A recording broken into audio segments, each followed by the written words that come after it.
Hello, I'm Ronnie Eldridge. Welcome to Eldridge and Company. Even after the Stonewall Riots in 1969, gay men and lesbians were still asked by the police for their parade permit when more than two of them walked together on the sidewalk. That's when one of the most spirited campaigns to secure the same rights and freedoms everyone else has began. And they celebrated their determination to do that with the first gay pride parade. Now, 40 years later to the day, June 28th to be exact, thousands and thousands will, from curb to curb, will march down Fifth Avenue, and there will be no stopping, only cheers. Alan Roskoff came of age during this remarkable post-Stonewall era, and he's my guest today.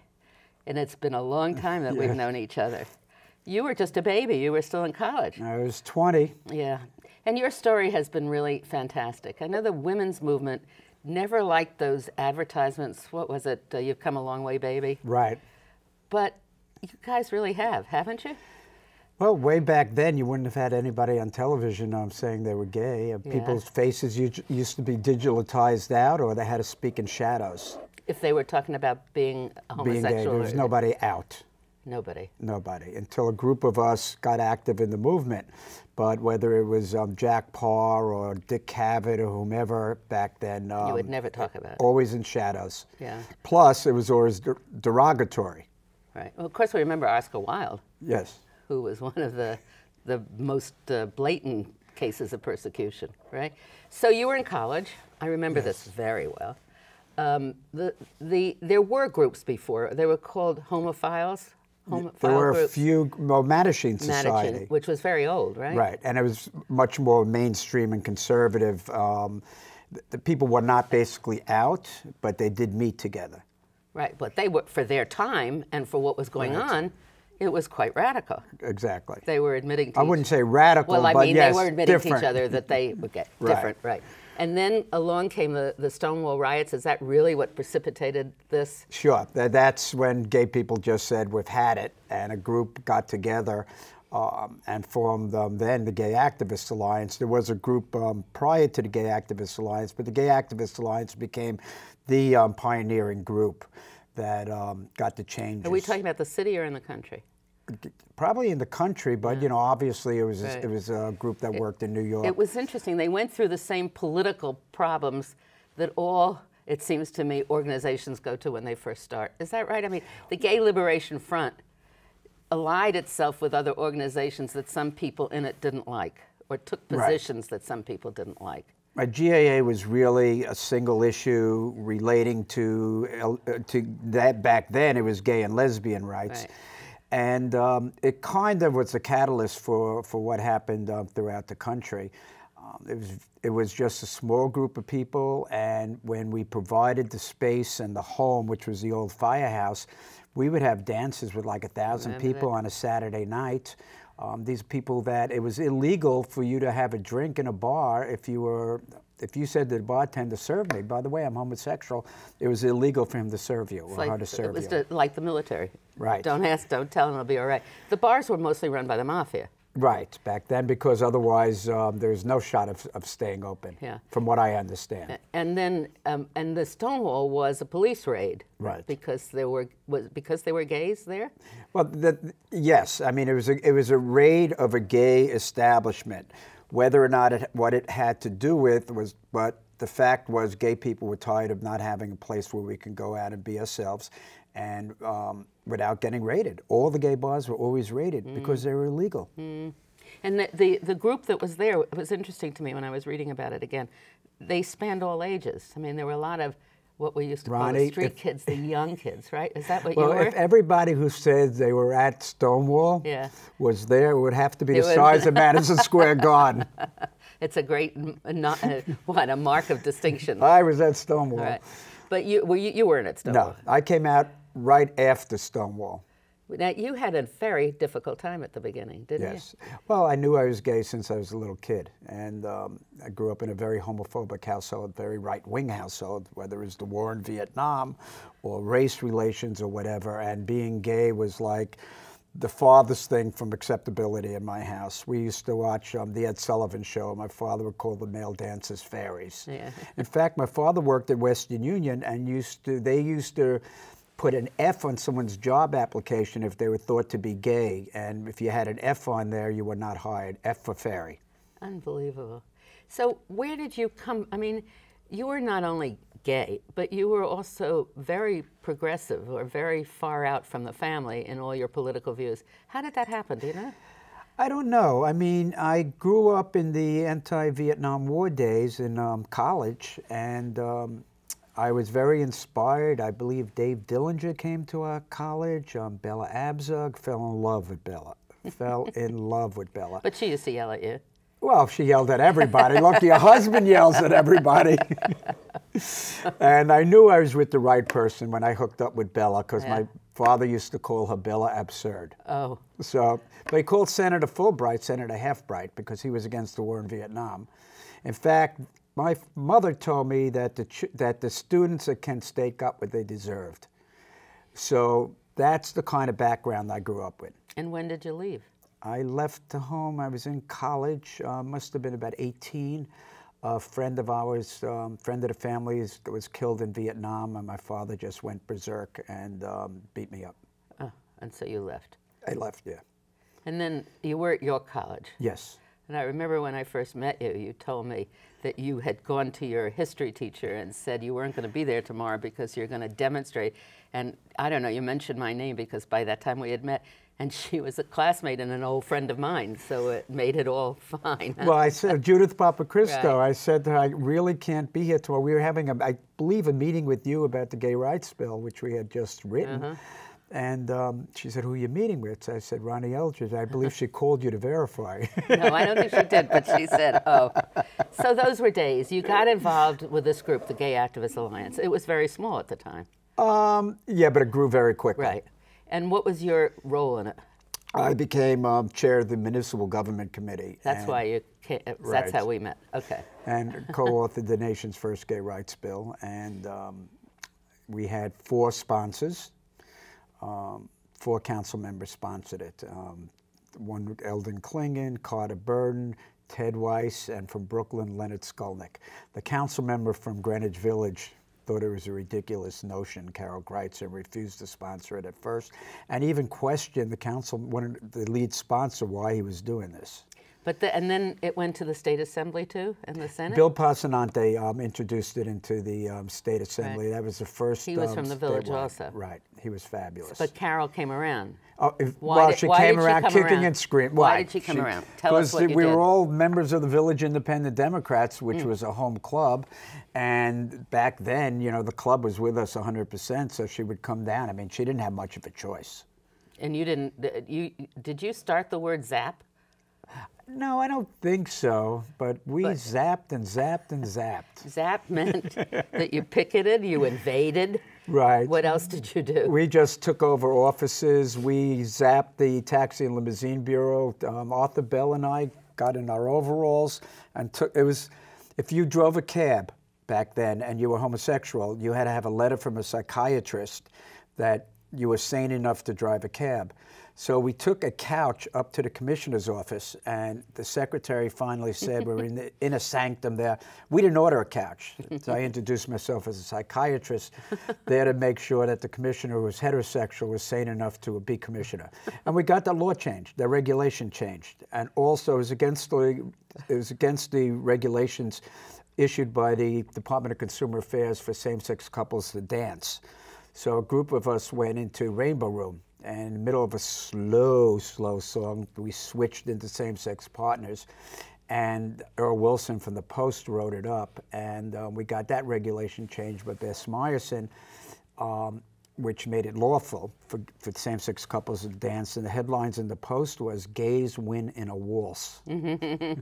So what brought the creative nature to this campaign? Well, gay people, of course, we're creative. No, is that really, I mean, is that a serious thing? It was just, you know, we had some really, really smart people there. Yeah. And look, we invaded your office. Right. We got you to open the door to let us in, and then we handcuffed ourselves to your desk.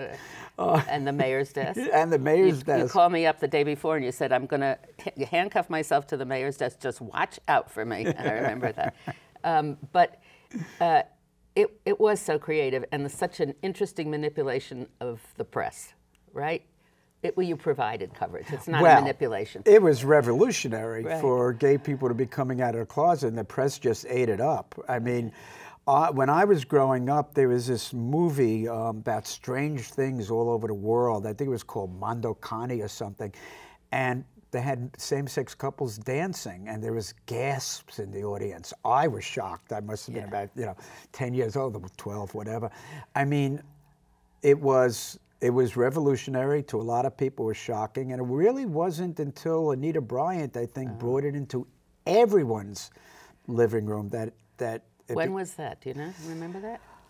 Oh, I can't remember. It's in the 70s. I went down to Dade County. It was what's interesting as you go along with the gays, there was always, first of all, the women's movement preceded it. Right. Right? And they did have that burning of the bras, supposedly, and they went into the bar, didn't they? Did they do that before you guys or after? I mean, they did some of those things, but I don't think they were as bold or creative as the fact that they were women and women were accepted as women, right. I mean, it was different from having to come out of the closet. Women didn't have to come out of a closet. Everybody knew who they were. Right, exactly. That's interesting. And then what happened? I mean, all the different things that happened as a result of that. First place, the lesbians, the gays were really very, what do you call it, macho when it came to lesbians at the beginning. Well, I think there was the turf issue in the sense that lesbians were basically invisible to society, and society basically, when they thought of homosexual, they thought of gay men. Lesbians, people did not think of lesbians as part of a gay rights movement in the way that they thought of gay men. So the lesbians were striving for visibility. But I remember the women coming to me and saying that we can't get our own dances at the firehouse. Right.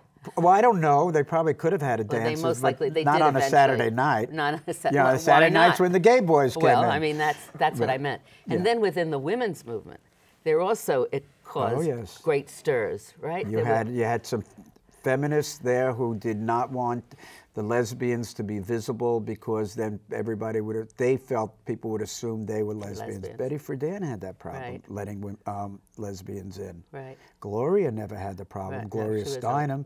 Bella never had the problem. I mean, it was a rift there. So it was a very interesting time of all these conflicting things. Anyway, the Gay Activist Alliance went on. Jim Owls was the first head of it. Yes. What did he do before? Where did he learn all this stuff? Well, Jim was in the Air Force, I believe, and was discharged. He came to New York. Discharged because he was gay?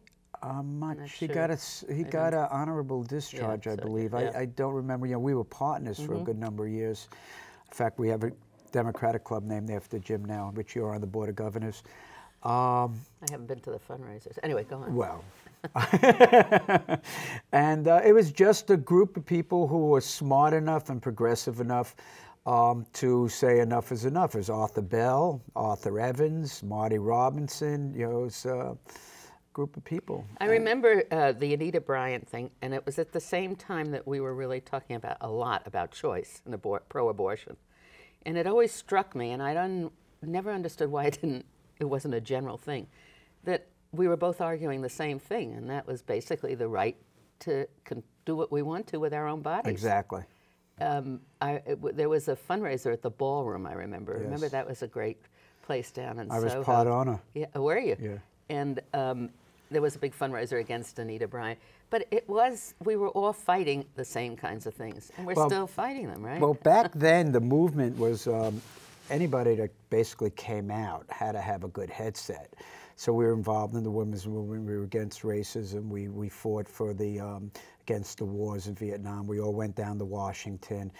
And now that we've gotten so many of our rights and the movement has expanded, the activists have gotten a lot more conservative. I mean, we have gay Republicans out. We have people who their major interest is financial. And it's just very different. We were all progressives back in the 70s. But you weren't participating in those things as members of the Gay Activist Alliance. No, but we did it as concerned people. Right. It has become, well, now, let's say now, we've gone from lesbians and gay men to lesbian, gay, transsexual. LGBT. Right. Oh, it's Yeah, I'm always bisexual, transgender. I always get confused. That shows how old I am. But anyway, so that's a much more inclusive group. Sure. Well, back then, I mean, we had transgender people in the organization, and the council members, the biggest issue at the council is men coming dressed as women into a classroom or using bathrooms of the opposite sex, and that was the scapegoat. That still raises its ugly Well, head just sometimes, last week, one of the state senators wouldn't vote to bring the bill out of committee because he wanted a deeper explanation on the bathroom situation. And what happens in prison? Well, basically, I'm not sure exactly at what point, if somebody's gone through the transformation, that they would go into the other. But things have worked out where it's light years ahead from where it used to be. But I don't know exactly. Well, that's so. Now, the major agenda items, are they shared by all of you? Is gay marriage the most important issue for you? Well, I mean, there's a small segment of the community that thinks wanting marriage means we're the assimilation. And it's crazy. Yeah, but that's a small section. I mean, basically, the community is united on marriage. And if you told me... Mostly for the right. For the right, for the recognition. The equality. The equality. Because, you know, and also for the benefits. We get no Social Security and the inheritance laws and all that for the partners. Even though you have a partnership? Right, because federal, they don't acknowledge it federally. So there's supposedly 1,800 benefits that we're not qualified for. And to do it by state, you know, we didn't have, you know, you don't have integration, you know, state by state saying some laws could discriminate. Interracial marriages are allowed everywhere. There's a time when that wasn't allowed. Everybody kind of knows that it's going to be here. You know, I mean, you got it in Spain and you got it in Canada and, you know, Netherlands. I mean, everybody knows it's happening. The question is when and how. Right. Does the case that's pending in California, is that going to have an important oh, yes. impact? Yes, yes. I know one of the litigants, and they're doing closing arguments. I think it may even be today or this week. And then I think that they'll rule in our favor. And then, of course, it goes to a higher court, and then, of course, we go to the Supreme Court. The Supreme Court. And what do we think? We don't even know what's going to happen there. But let's talk about what now is the gay. Well, it's not a movement anymore. I mean, there is a movement there, but it's not. Doesn't include all the gays, as you said. Well, it's not like it used to be. I mean, it's gotten much more mainstream. It's gotten a lot of people are, you know, very ambitious and see it as. You know, it's different. It's like having the Bella Abzugs back then and the Ronnie Eldridges and the Gloria Steinems to empowering women. So now you have right-wing, right-to-life women getting the positions. Getting elected. It's absolutely right. And the big debate is that good for feminism? Yeah. And what happens with progress? Right. What happened with progress for women? It's the same thing in the gay community. And the memories. Right.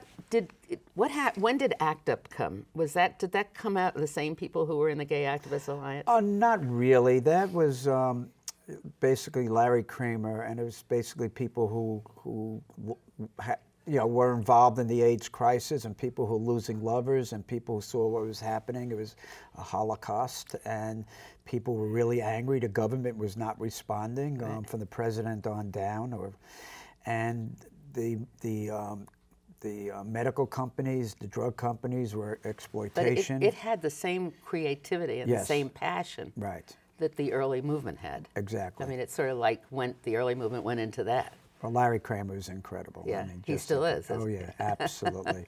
Now he's fighting GMHC, which is trying to make a move. Sell their building. Totally unsuitable move, which is detrimental to the AIDS community, and Larry's fighting the good fight and gotten a lot of us motivated on that. Do you find with younger members of the gay, lesbian, LGBT community, that their knowledge of history and background is not as strong as it should be? Well, it's the same thing as in the women's movement. You walk around and ask people who Bella Abzug was. They don't know. Some of them don't even know Eleanor Roosevelt. Right, they don't know.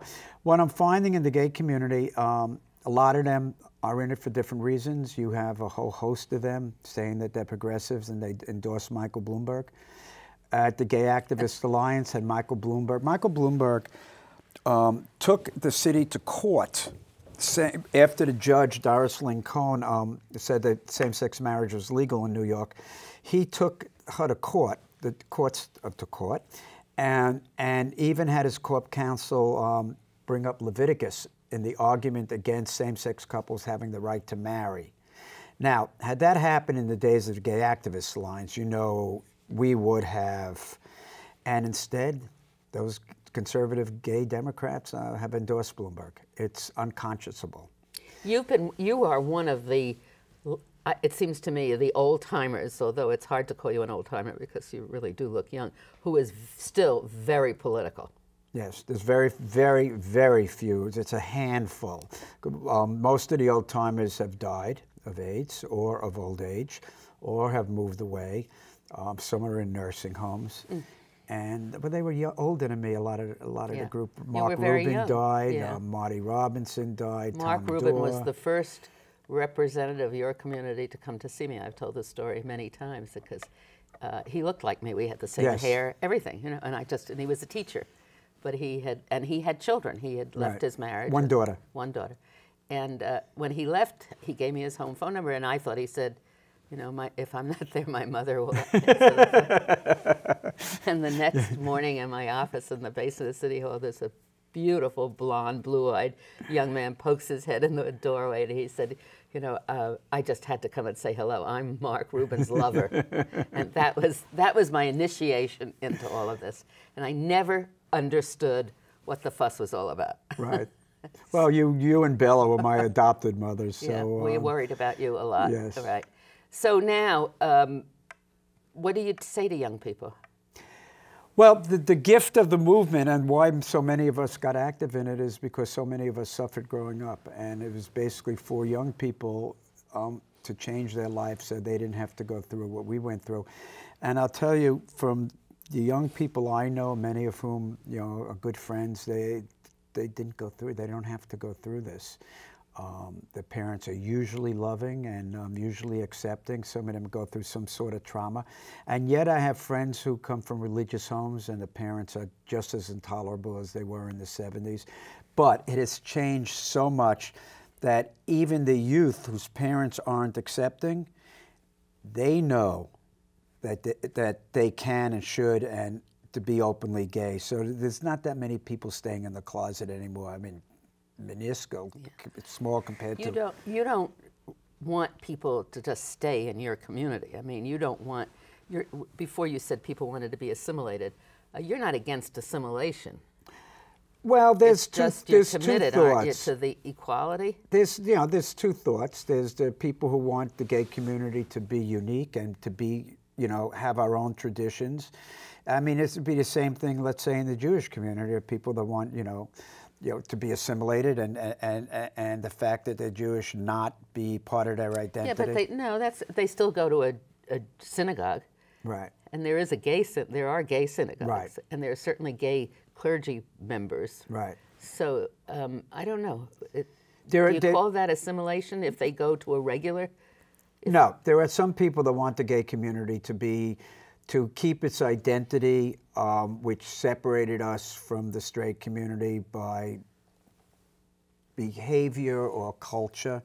And then there are others, you know, a lot of us, you know, cherish the fact that you have West Hollywood, which was a gay area. They have the gay pride flags up in the Santa Monica, that we have Chelsea with 8th Avenue, which is our community. And then there are others who think that the gay community should totally become part of the straight community and we shouldn't have our own neighborhoods and we shouldn't have our own bars and our own restaurants. Same as race and everything else, right? Right. So exactly. I mean, it's just normal, evidently. Well, yeah, but you know, there are blacks who want to have a black community and keep black culture and not do away with it. And they do. Right. So what do you want to see in the next 10 years of your life?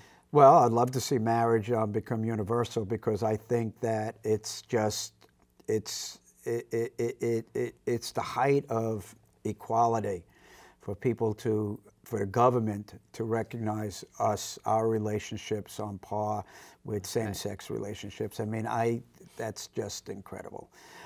If you told me that in 1970. That would come along with a license. It doesn't force any church or anything else to do anything. No, the church could still discriminate against, they could discriminate against It's blacks. anybody, If they don't want to marry a black person, they could discriminate against, you know, I mean, church could remain as bigoted as they want. I just wish they would pay their taxes.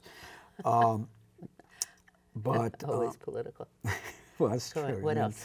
And don't ask, don't tell is a major priority. I'm not pro-military, but I understand people wanting to, you know, the government in that arena also not discriminating. And, you know, we should have the same right to burn women, children, and villages too, I guess. Government should not tell us that we can't serve anywhere that straight people can. So you are now. Have you ever thought of writing a book?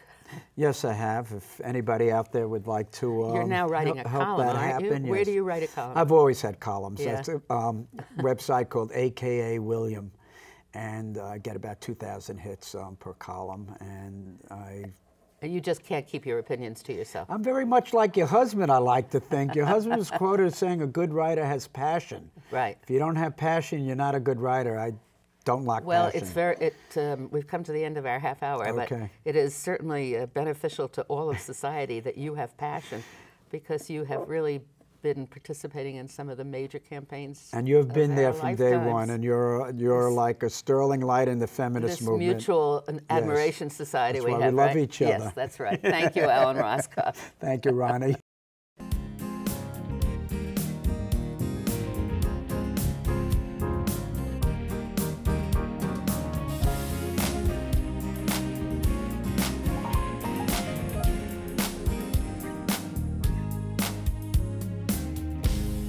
If there are any people you'd like to hear and topics you'd like us to explore, please let me know. You can write to me at CUNY TV, 365 Fifth Avenue, New York, New York, 10016, or you can go to the website at cuny.tv and click on Contact Us. I look forward to hearing from you.